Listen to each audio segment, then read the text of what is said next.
బొగ్గుట్ట ఎప్పటికైనా కానీ, భద్రాద్రి కొత్తగూడెం ఎప్పటికైనా కానీ ఇది ఆదివాసీల గడ్డేరా బిడ్డ, నీళ్ళ వలస లంబాడీలు ఎప్పటికి కూడా కాదని నిరూపించడానికి భారీ ర్యాలీ కార్యక్రమంతో నిర్వహించిన సభే ఈ సభ అనేది మనం గుర్తుపెట్టుకోవాల్సిన అవసరం ఉన్నది మిత్రులారా. ఇవాళ సుంచ రామకృష్ణ సార్, ఇక్కడున్న ఉద్యమ మిత్రులు ఈ సభ ఇంత అన్ఎక్స్పెక్టెడ్గా ఎందుకు జరపాల్సి వచ్చింది? భద్రాచలం సభకు, ఉట్నూరు సభకు, పాకాల కొత్తగూడ సభకు కొంత సమయం తీసుకున్నాం, కానీ భద్రాద్రి కొత్తగూడెం సభకు మాత్రం ఊటినైన మళ్ళీ జోడా యాత్ర ఎందుకు మొదలు పెట్టవలసి వచ్చింది అనేది మనం తెలుసుకోవాల్సిన అవసరం ఉన్నది. ఇవాళ తెలంగాణ రాష్ట్రంలో ఒక బలమైన పోరాటం నడుస్తుంది. అది లంబాడీ లెస్టీలు కాదని నడుస్తుంది. 1976 నుంచి 2026 వరకు 50 ఏళ్ళుగా లంబాడీ వలస ఆదివాసుల యొక్క అస్తిత్వాన్ని, ఆదివాసుల యొక్క విద్యా, ఉద్యోగ, ఉపాధి, రాజకీయ రంగాన్ని, ఆదివాసి గూడాలను తండాలుగా మార్చి గోస పెడుతున్న క్రమంలో, పోరాటం ఒక పక్క నడుస్తున్న క్రమంలో గత 10 సంవత్సరాలుగా అనేక మంది విద్యార్థులు జైళ్ల పాలై, ఉద్యమ నేతలు జైళ్ల పాలై, రాజకీయాలనే ప్రతిఘటించి నెట్వర్కులు బందై, రాస్తారోకోలు, ధర్నాలు, అనేక మంది ఉద్యమ జైలు జీవితాన్ని గడిపినా కానీ ఈ రోజు వరకు కూడా ఏ ఒక్క రాజకీయ పార్టీ కూడా లంబాడీల తొలగింపు అంశంలో కానీ, లంబాడీ వలస పట్ల కానీ, ఆదివాసులకు జరుగుతున్న అన్యాయాల పట్ల కానీ ఏ ఒక్క రాజకీయ పార్టీ అయినా మాట్లాడడం మీరు ఎక్కడన్నా చూసినరా? కాంగ్రెస్ పార్టీ 1976లో ఆదివాసులను బుడకాయకు తేనె పూసి రక్తమే కనపడి కోసింది బ్లేడా, కత్తె అని తెలవకుండా కోసిన సందర్భంలో 76లో ఎస్టీ జాబితాలకు వచ్చిన లంబాడీలు ఇవాళ 50 సంవత్సరాలు దోసుక తినడానికి కాంగ్రెస్ పార్టీ కాదా అనేది కూడా మనం గుర్తు చేసుకోవాల్సిన అవసరం ఉన్నది. తెలంగాణ వచ్చిన తర్వాత పెద్ద దొర కేసీఆర్ కర్ణాటకలో ఉన్న సేవాలాల్ని తీసుకొని వచ్చిండు. ఆంధ్రప్రదేశ్ వలస వచ్చిన సేవాలాల్ని తీసుకొని వచ్చిండు. తెలంగాణ రాష్ట్రం వచ్చిన తర్వాత సేవాలాలకి అధికారికంగా కార్యక్రమాలు వస్తాయి. ప్రతి ప్రభుత్వ కార్యాలయంలో సేవాలయాల కార్యక్రమాలు జరుగుతాయి. తెలంగాణ ఉద్యమంలో సేవాలాలు ఉండడు, తెలంగాణ పోరాటంలో సేవాలాలు ఉండడు, తెలంగాణ అస్తిత్వంలో సేవాలాలు ఉండడు. కానీ సేవాలాలకు మాత్రం కోట్ల రూపాయలు వస్తాయి, అధికారిక కార్యక్రమాలు జరుగుతాయి. మనకు మాత్రం సమ్మక్క జాతరకు సెలవు రాది. ఆసియా ఖండంలోనే అతిపెద్ద జాతర వరల్డ్ ఇండిజినస్ పీపుల్స్ డే. ప్రపంచంలో 179 దేశాలు 33 కోట్ల జనాభా, 3,000 తెగలు, 1652 భాషలు మాట్లాడే భూమి పుత్రుల యొక్క రోజు మాత్రం ప్రభుత్వానికి సోయి ఉండదు, అధికారిక కార్యక్రమాలు ఉండవు. కొత్తగూడెంలో మీటింగ్ పెడతానంటే పైసలు ఇవ్వరు, మన ప్రోగ్రాములకు ప్రోటోకాల్ ఉండరు. వలస వచ్చిన లంబాడీలకు మాత్రం కోట్ల రూపాయల నిధులు ఇచ్చే కుట్రను ఇవాళ మనం ఇక్కడ చర్చించుకోవాల్సిన అవసరం మిత్రులారా. ఆగస్టు 9 ఎక్కడన్నా అధికారికంగా జరిగిందా? ఎవరన్నా నిన్నారా? మరి సేవాలాల్దే ఎందుకు అధికారికంగా జరుగుతుంది? సేవాలాల్దే ఎందుకు అధికారికంగా జరుగుతుంది? మనది కూడా అధికారికంగా జరగాలి కదా. గల్ల బట్టి గుంజి కొట్టని రోజు వచ్చినప్పుడు రాజకీయ పార్టీల డ్రామాలు మన గూడేలలో చెలరేగిపోతాయనేది కూడా మనం గుర్తు పెట్టుకోవాల్సిన అవసరం ఉన్నది. ఊటిన భద్రాద్రి కొత్తగూడెంలో సభ మనం ఎందుకు ప్రణాళిక చేయాల్సి వచ్చింది? లయన్స్ క్లబ్లో లంబాడా సామాజిక వర్గం ఆగస్టు 9ని నిర్వహించడానికి వాళ్ళ సిద్ధపడ్డది. బొగ్గుట్ట కొత్తగూడెనికి పేరు పెట్టింది ఎవరు? బొగ్గుట్ట కొత్తగూడెనికి పేరు పెట్టింది ఎవరు? బొగ్గుట్ట కొత్తగూడెం అంటే నల్ల బంగారం సింగరేణి ఉన్న నేల. కొత్త గూడెం ఆదివాసులు కొత్తగా కట్టించిన గూడెం, అంతే కదా. గూడెం ఎవరిది? గూడెం ఎవరిది? తండా ఎవరిది?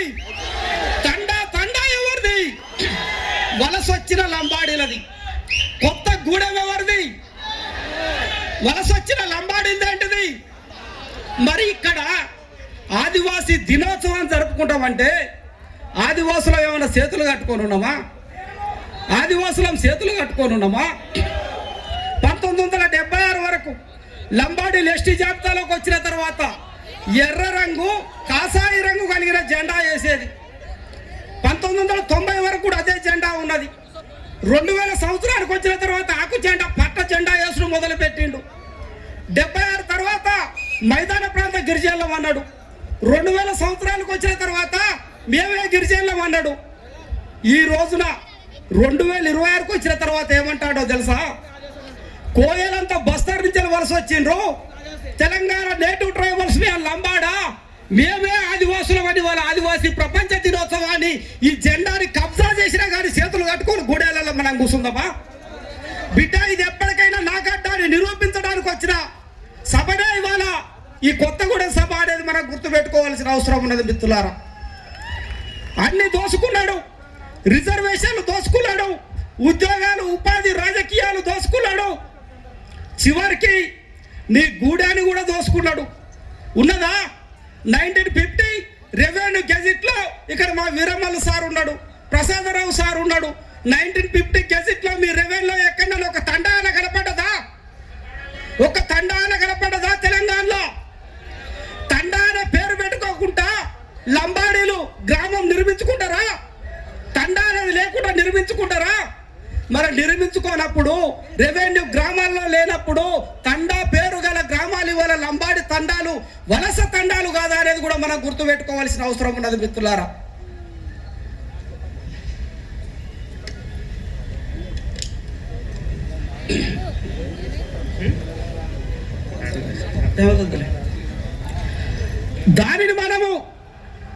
దానిని మనం అడ్డుకోవడానికే, ఆదివాసీల అస్తిత్వాన్ని నిలుపుకోవడానికే ఇవాళ మనం ఇక్కడికి వచ్చినాం అనేది మనం గుర్తుపెట్టుకోవాల్సిన అవసరం ఉన్నది, ఆలోచించవలసిన అవసరం ఉన్నది, మన జాతి మూలాన్ని తెలుసుకోవాల్సిన అవసరం ఉన్నది.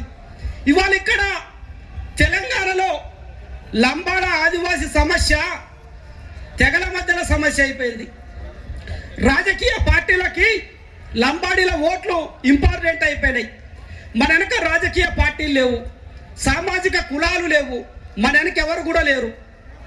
ఇగో ఈ స్టేజ్ నుంచి వెళ్ళి సోయిలేని తెలంగాణ సమాజానికి, సోయిలేని రాజకీయ పార్టీలకి, సోయిలేని ప్రభుత్వాలకి ఇవాళ మనం కొన్ని ప్రశ్నలు మనం ముంగడ పెడదాం. ఆదివాసులు అంటే అర్థం ఏంటిది? ఇవాళ ఆగస్టు 9 అనేది దాని ఇండికేషన్ ఏంటిది? Indigenous peoples tribals day. Indigenous peoples అంటే భూమి పుత్రులు, ఈ భూమిని పెకిలించుకొని వచ్చిన ఆదివాసులు. మరి లంబాడీలు ఈ భూమిని పెకిలించుకొని వచ్చిండ్రా? లంబాడీలు ఈ భూమిని పెకిలించుకొని వచ్చిండ్రా? కానీ వాళ్ళ ఆదివాసులం అంటే ఎట్లా ఒప్పుకుందాం?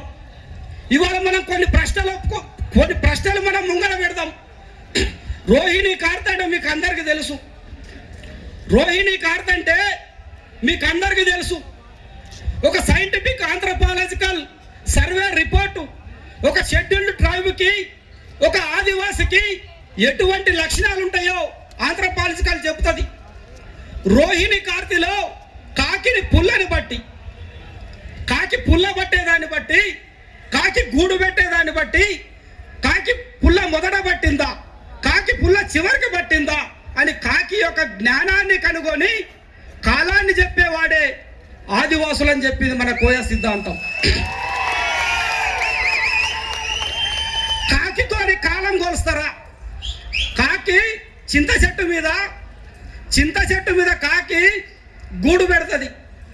గూడు పెట్టినప్పుడు తన పిల్లలు తడవద్దంటే వర్షం ఎప్పుడు వస్తుందనే సోయి కాకి ఉంటుంది. కాకికే కాదు, ప్రకృతిలో ప్రతి ఒక్క జీవికి వర్షం ఎప్పుడు వస్తుందో ముందే తెలుస్తుంది, ఒక మానవునికి తప్ప. ఏ చెట్టు ఆకులు రాస్తే వర్షం వస్తుంది, ఏ జంతువు గూస్తే వర్షం వస్తుంది.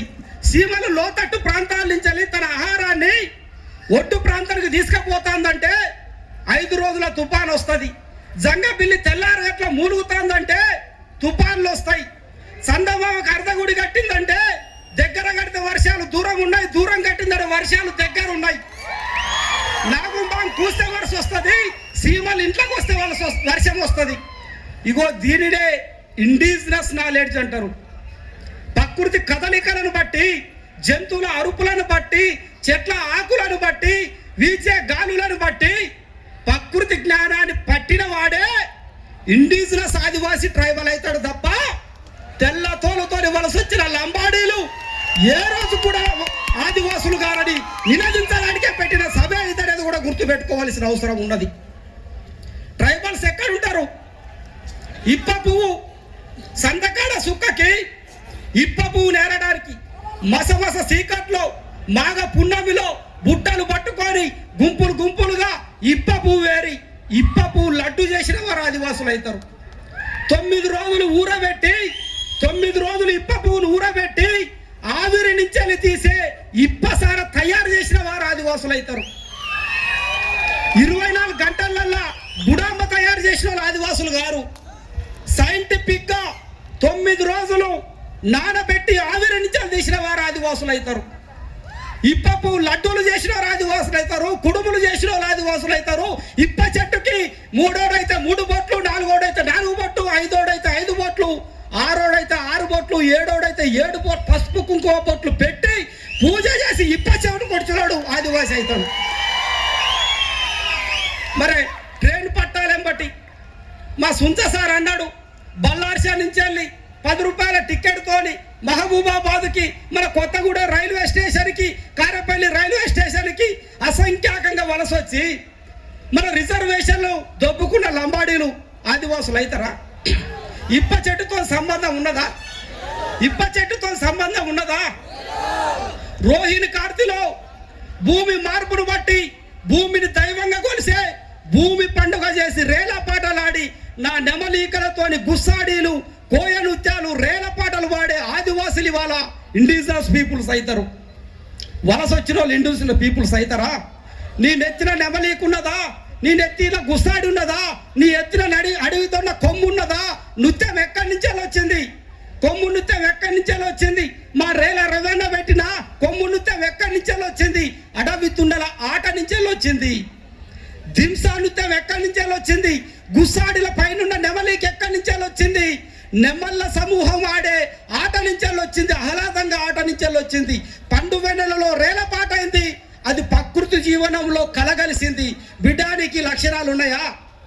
ఆదివాసి అంటానావు కదా, లయన్స్ క్లబ్ లో మీటింగ్ పెట్టినావు, ఆదివాసి అంటానావు కదా, నీకు ఈ ప్రకృతి సంబంధం ఉన్నదా అని గల్లబట్టి మనం అడగకుంటే బిడ్డ మనని పాతాళానికి దొక్కే కుట్రలు లంబడోలు చేస్తారు కాబట్టి ఇవాళ మనం ఈ సభ పెట్టవలసి వచ్చింది. రోహిణి కార్తె అయిపోయిన తర్వాత భూమి పండుగ, పెద్దల పండుగ, ఇలవేలుపుల పండుగ, ఒక పండుగకు ఒక పండుగకు అనుసంధానంగా ప్రకృతిలో మార్పులను బట్టి చేసే పండుగలు ఇండిజినస్ ట్రైబల్కు వర్తిస్తాయి. ఈ లక్షణాలు ఉన్నాయా? ఈ లక్షణాలు ఉన్నాయా? నల్ల చెన్నగడ్డ డైరెక్ట్గా తింటే 100 నాగుపాములతో విషంతో సమానం. కానీ నల్ల చెన్నగడ్డ తినకుంటుండేది ఉంటే ఆదివాసి గత్తర వచ్చి చచ్చిపోతాడు.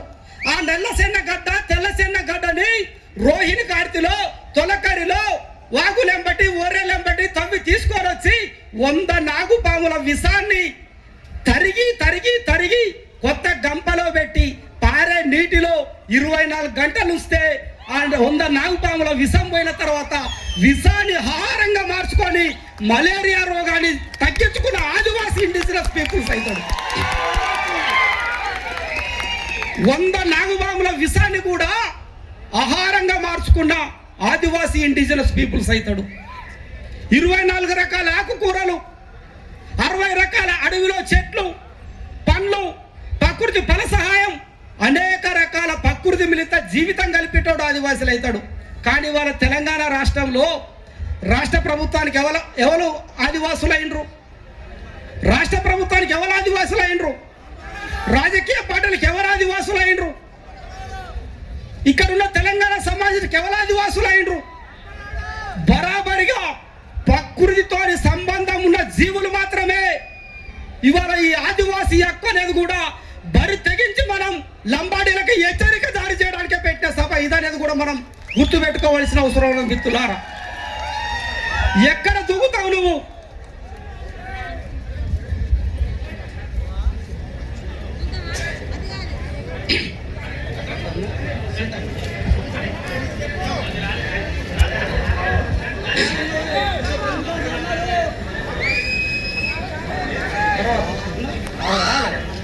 ఒక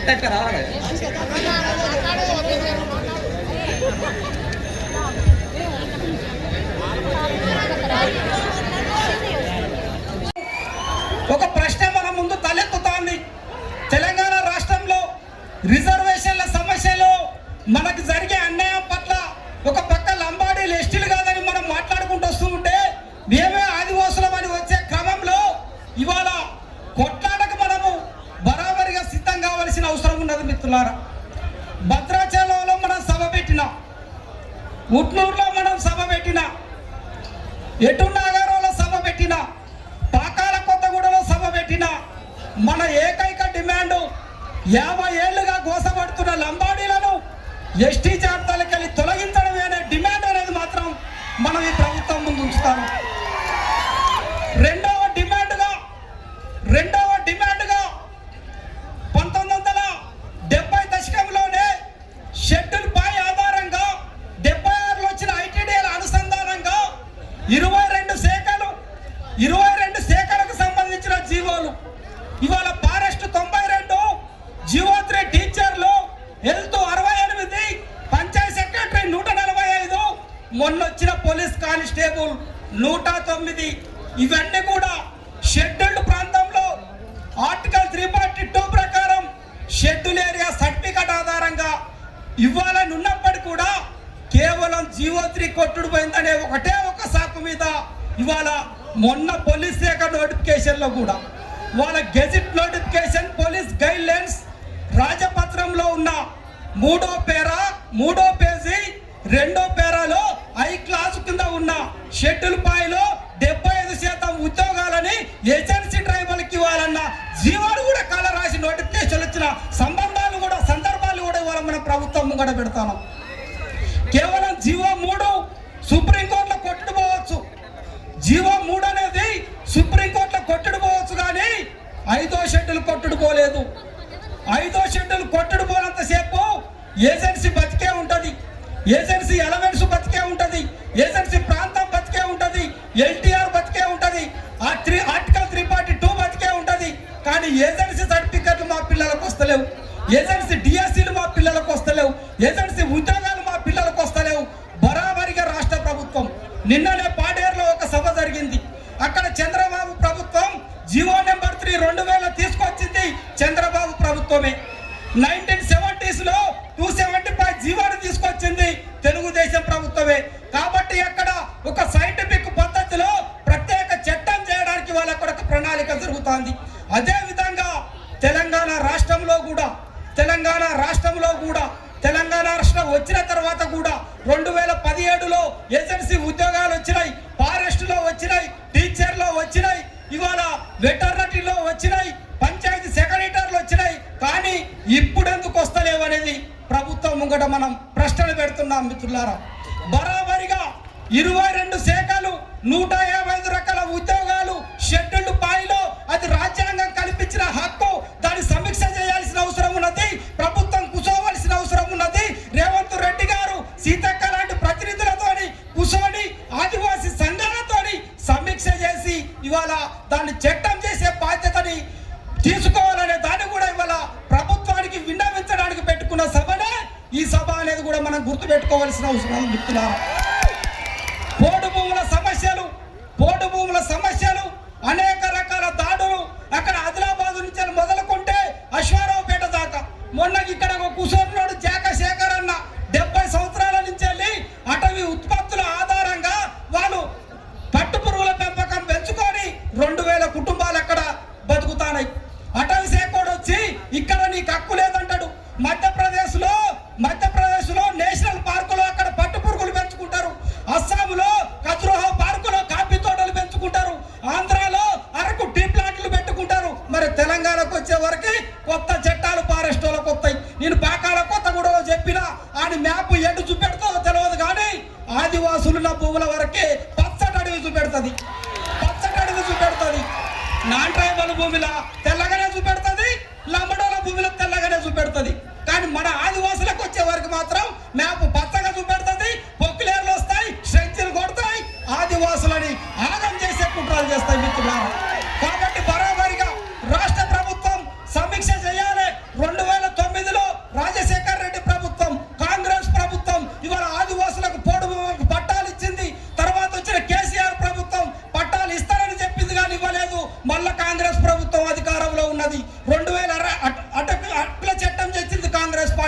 ఇవాళ తెలంగాణలో ఉన్న ఆదివాసులకి సైంటిఫిక్ సర్వే చేసి ఇవాళ హక్కు పత్రాలు ఇచ్చి ఆదివాసుల హక్కును భద్రపరచాల్సింది కూడా కాంగ్రెస్ పార్టీ అనేది కూడా ఈ సభ నుంచి మనం రాష్ట్ర ప్రభుత్వానికి చేరుస్తున్నాం మిత్రులారా.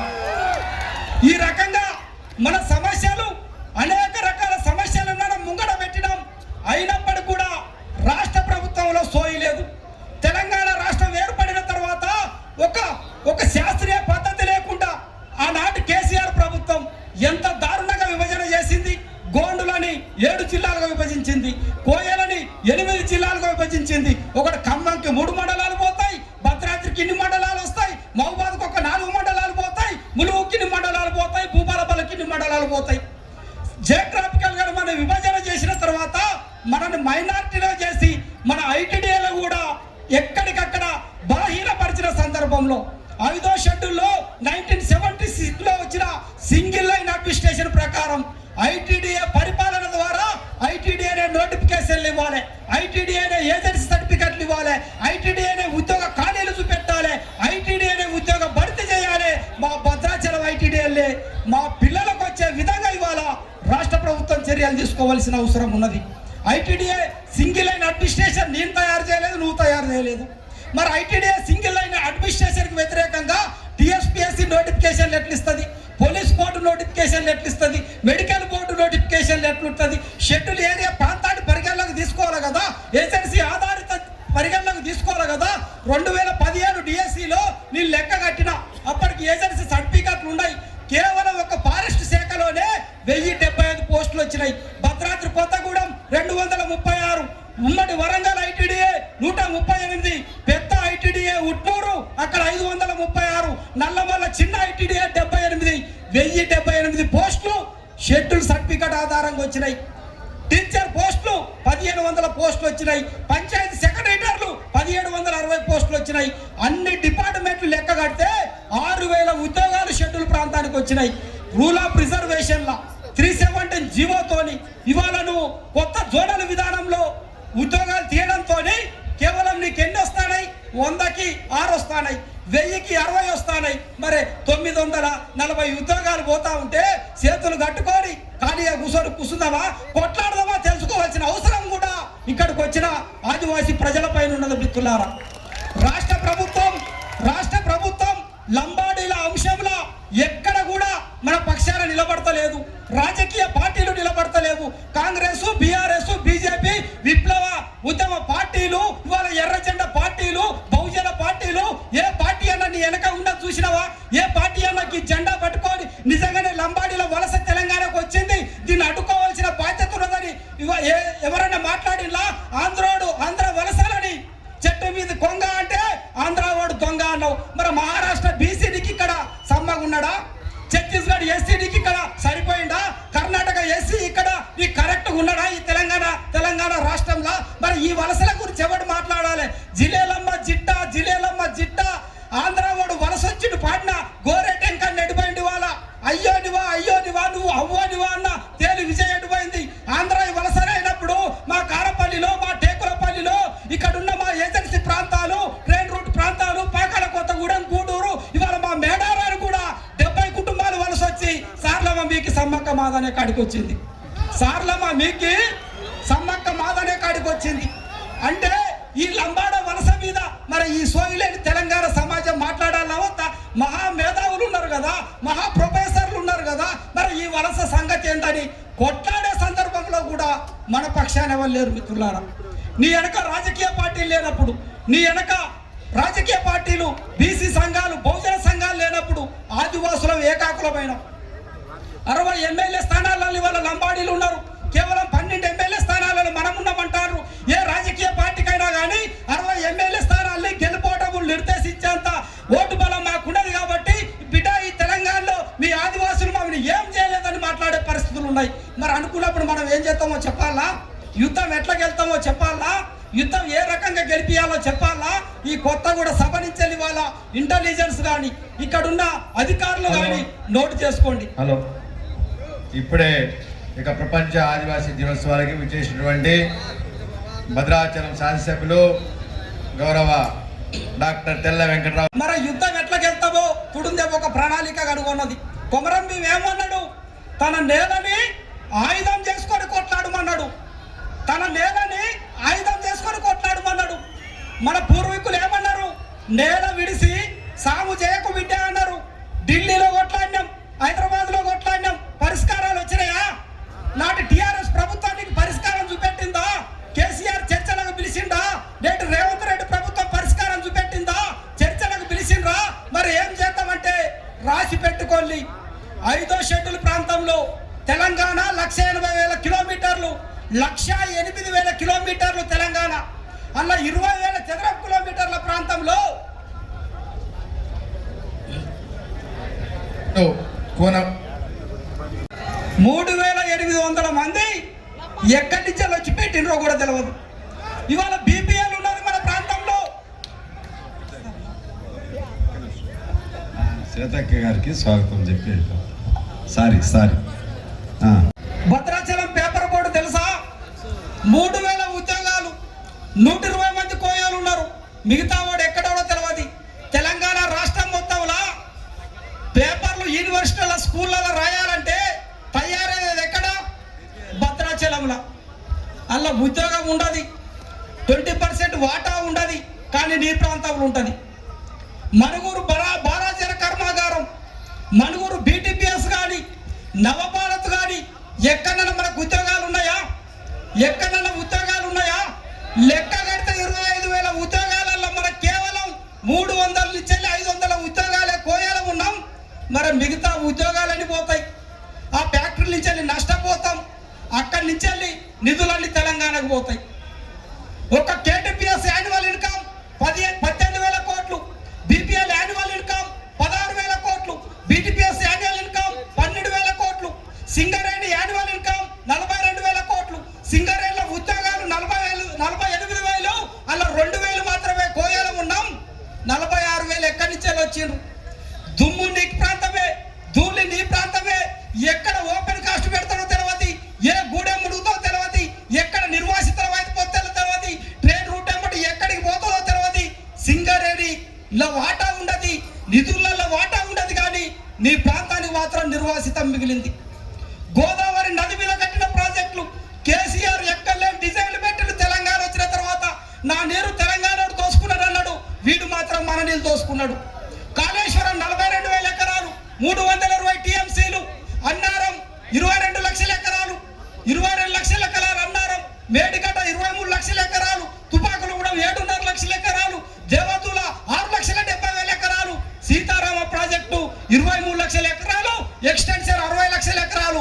మొత్తం లెక్క కడితే 82 లక్షల ఎకరాలకు తెలంగాణ మైదాన ప్రాంతాలకి 3 పంటలకు నీరు పోతాయి.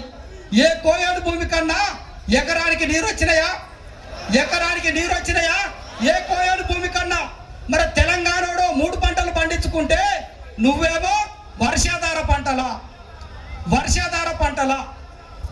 ఇసుక యాన్యువల్ ఇన్కమ్ మొత్తం బీపీఎల్ కేటీపీఎస్ ఇసుక ఓపెన్ కాస్ట్ అన్ని లెక్క కడితే ఒక సంవత్సరం పేరు మీద 1,36,000 కోట్ల రూపాయలు తెలంగాణ రెవెన్యూ ఇన్కమ్ గా పోతుంది భద్రాచలం వైటీడీఏకి. ఎటున్నారో వైటీడీఏకి బిచ్చం ఎత్తుకుంటాం మనం. ఓ 10 కోట్లు 5 కోట్లు అని బిచ్చం ఎత్తుకుంటాం. ఇగో ఈ లెక్కలు తెలవకనే బిడ్డ మనం నష్టపోతాను. 1,30,000 కోట్ల రూపాయలు సంవత్సరం ఇన్కమ్ అవుతుంది. 25,000 ఉద్యోగాలు కోల్పోతాం, నిర్వాసితులం అవుతాం. ఈ తెలంగాణ రాష్ట్రంలో లంబాడీల వల్ల నష్టపోతాం. 5th schedule ఆగమవుతుంది. 1/70 చట్టం మీద ఎవడో లుచ్చాగాడు రెడ్డి దొరలు వెనక ఉండి 1,600 మంది పోయి సుప్రీంకోర్టులో కేసేసిల్రట. రేపో మాపో ఆ చట్టం కూలిపోతుందట. అంటే చేతులు కట్టుకొని ఉంటే నీ గుడిసె కాల్చలు పిక్కొని పోతలనేది కూడా ఈ సభ హెచ్చరిస్తుంది మిత్రులారా. రాష్ట్ర ప్రభుత్వానికి హెచ్చరిస్తున్నాం, ఇమీడియట్ గా జ్యుడిషియరీ కమిటీ వేయండి లంబాడీల మీద. 50 ఏళ్లుగా దోపిడీ ఏ విధంగా జరిగింది, 50 ఏళ్లుగా విద్యా ఉద్యోగ ఉపాధి రాజకీయ రంగాలలో ఆదివాసులు ఎట్లా నష్టపడిపోయినరు. ఎన్ఐటీలు, ఐఐటీలు, ఎంబీబీఎస్ మెడికల్ కాలేజీలు ఉద్యోగాలు, ఉన్నత ఉద్యోగాలు, స్వీపర్ నుంచి ఐఏఎస్ వరకు ఆ కమిటీ బయటకు తీస్తుంది. ఆదివాసులకి అన్యాయం ఎట్లా జరుగుతుందో తెలుస్తుంది. తెలంగాణ ప్రభుత్వం కనుక కమిషన్ నియమించకుంటే బరాబరిగా ప్రాజెక్టులు అన్నిటి దగ్గర గడ్డపారలు కట్టుకొని కూర్చుంటాం. నీ తెలంగాణ రైతులకు నీళ్ళు ఎట్లొస్తాయో చూద్దామని తెగుంపు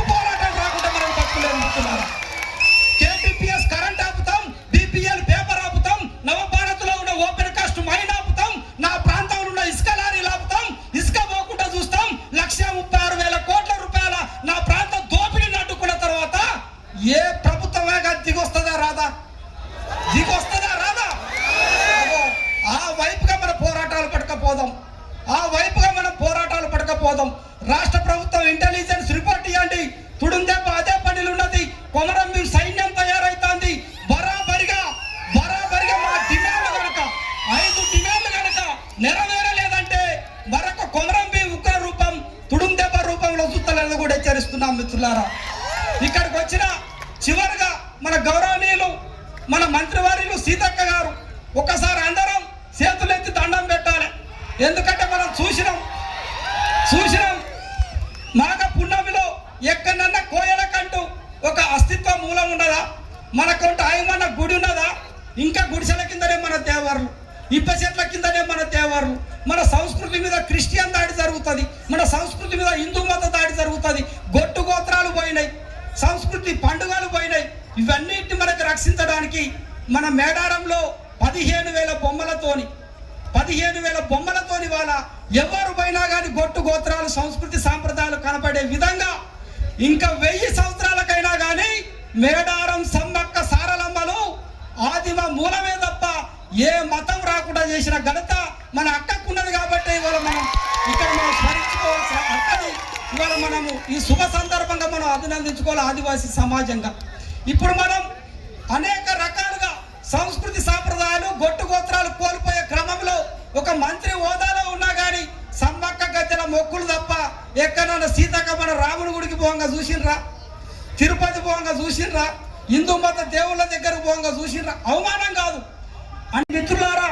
మన సంస్కృతి సాంప్రదాయాలు హక్కులు గొట్టు గోత్రాలను కూడా ఆ స్థాయిలో ఉన్నప్పుడే రక్షించుకున్నప్పుడు సాధారణంగా ఉన్న మనం మైదాన ప్రాంతాలకు పోయి కొంత కల్చర్ కన్వర్ట్ అవుతానం. కాబట్టి మన సంస్కృతిని మనం అక్కడిని చూసుకొని మనం నేర్చుకోవాల్సిన అవసరం ఉన్నదని తెలియజేస్తూ ఖచ్చితంగా 24వ తారీఖున ఎటున్నారు ఐటీడీఏ ముట్టడి ఉన్నది, 30వ తారీఖున ఉట్టూరు ఐటీడీఏ ముట్టడి ఉన్నది, భద్రాచలం ఐటీడీఏ 7వ తారీఖు ఉన్నది, మన్ననూరు ఐటీడీఏ ముట్టడి ఉన్నది. 4 ఐటీడీఏ ముట్టడి కార్యక్రమాలు కూడా ఈ డిమాండ్ల పైన ఉంటాయి. ప్రభుత్వం చర్చలు జరిపి ఆదివాసులకు న్యాయం చేసే విధంగా చొరవ చూపాలనేది సభ యొక్క ఉద్దేశం అని తెలియజేస్తూ ఈ అవకాశం ఇచ్చినటువంటి ఆదివాసీ ప్రజానికానికి ఉదయ వందనాలు తెలియజేస్తూ ముగిస్తున్నాను.